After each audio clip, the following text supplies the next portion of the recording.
Pada zaman penjajahan Hindia Belanda dan Jepang, rakyat Indonesia mengalami tragedi yang menyengsarakan. Saat Hindia Belanda dan Jepang menguasai Indonesia, rakyat Indonesia dipaksa bekerja untuk kepentingan kedua negara tersebut. Rakyat menerima perlakuan yang kejam. Kerja paksa itu dikenal dengan sebutan kerja rodi dan romusha. Kerja rodi, pengerahan paksa tenaga manusia dalam membangun sarana dan prasarana umum pada masa pemerintahan Hindia Belanda disebut kerja rodi. Sistem kerja rodi terjadi pada masa penjajahan Hindia Belanda.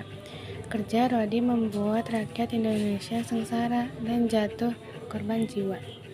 Kerja rodi sudah ada di berbagai negara sejak dulu, seperti zaman rejim Nazi di Jerman atau di Uni Soviet. Pada rejim itu, banyak orang-orang yang dicurigai sebagai oposisi atau nasional ditangkap. Mereka juga dipaksa bekerja di bawah tekanan yang keras. Indonesia kerja rodi zaman Hindia Belanda yang cukup terkenal saat membangun jalan raya sepanjang kurang lebih 1000 km dari Anyer hingga Penarukan pada 1809. Awal kerja rodi. Kerja rodi di Indonesia dipelopori oleh Gubernur Jenderal Herman William Daendels. Daendels datang ke Indonesia pada 1 Januari 1808 setelah menerima perintah dari Raja Belanda Louis Napoleon. Daendels dikirim ke Indonesia untuk mempertahankan Pulau Jawa dari ancaman Inggris.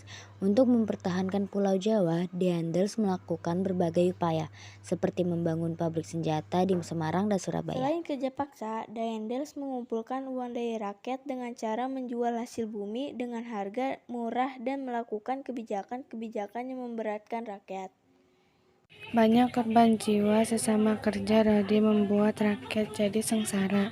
Rakyat harus bekerja keras dengan terus mengandali bantuan untuk membuat jalan.